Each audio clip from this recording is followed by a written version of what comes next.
सूबे के मुख्यमंत्री योगी आदित्यनाथ, जिनके द्वारा लगातार अपराध पर नियंत्रण लगाने के लिए कई बड़ी कार्रवाई की गई है और साथ ही उनके द्वारा अवैध खनन, चाहे वो मिट्टी हो या बालू, उसको रोकने के लिए लगातार कड़े आदेश पारित किए जा रहे हैं। लेकिन मुख्यमंत्री के आदेशों के बाद भी खनन माफियाओं के कारनामे थमने का नाम नहीं ले रहे, बल्कि खनन माफिया और सक्रिय होकर क्षेत्र में चारों तरफ बड़े पैमाने पर मिट्टी और बालू खनन का करोड़ों का कारोबार कर रहे हैं, जिसका जीता जागता नज़ारा कर्नलगंज कोतवाली अंतर्गत कटरा विधानसभा क्षेत्र के नगवा कला गांव का सीरपुरवा मजरा है, जहां पर बड़े पैमाने पर लगभग 10 बीघे की जमीन पर अवैध मिट्टी और बालू के खनन का कार्य किया गया है। सबसे बड़ी बात यह है कि इतने बड़े खनन के बाद भी प्रशासन को आज तक ये नहीं पता चला कि ये खनन किसके द्वारा किया जा रहा है। हालांकि महज कुछ दिन पहले अवैध खनन की सूचना पर उपजिलाधिकारी, क्षेत्राधिकारी के साथ खनन विभाग के अधिकारियों ने नगवा कला के सीरपुरवा गांव में छापेमारी करते हुए अवैध खनन को पकड़ा था। साथ ही कार्रवाई का भी आश्वासन दिया गया था, लेकिन उसके बाद भी अवैध खनन रुका नहीं, बल्कि छापेमारी के दूसरे दिन से ही अवैध खनन का काम और तेज हो गया है। साथ ही अवैध खनन जिस स्थान पर हुआ था, उसी के बगल एक और नए स्थान पर अवैध खनन का कार्य शुरू कर दिया गया।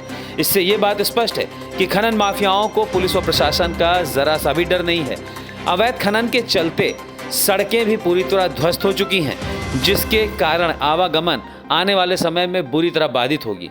लेकिन अभी भी खनन माफियाओं का कहना है कि पैसे और रसूख के दम पर पुलिस और प्रशासन उनका कुछ नहीं कर पाएगा, जो कि एक बहुत बड़ा सोचनीय विषय है। और कहीं ना कहीं ये मुख्यमंत्री योगी आदित्यनाथ के आदेशों की खुलेआम धज्जियां उड़ाई जा रही हैं, जिसमें कहीं ना कहीं पुलिस व प्रशासन की भी जिम्मेदारी है। जिस दिन पुलिस और प्रशासन सख्त होगा, खनन माफियाओं का वर्चस्व खत्म होगा। नमस्कार, मैं अनुराग सिंह और आप देख रहे हैं सर्कल।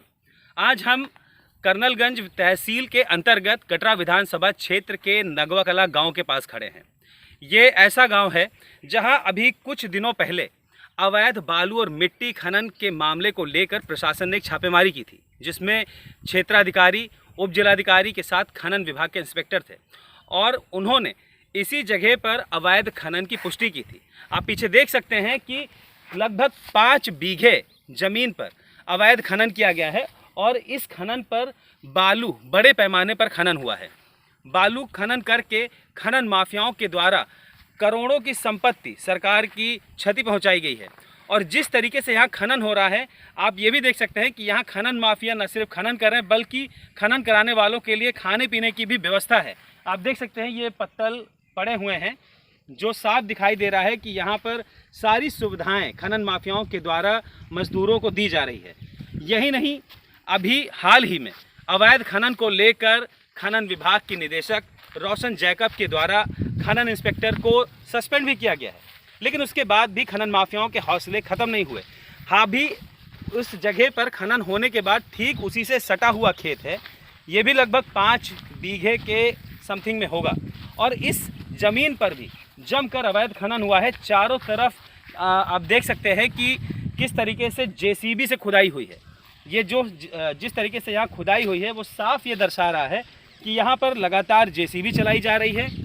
और ग्रामीणों के द्वारा मिली जानकारी के मुताबिक कम से कम दर्जनों डंपर डेली यहाँ पर आते हैं और रात्रि 11 बजे के बाद ही खनन होता है।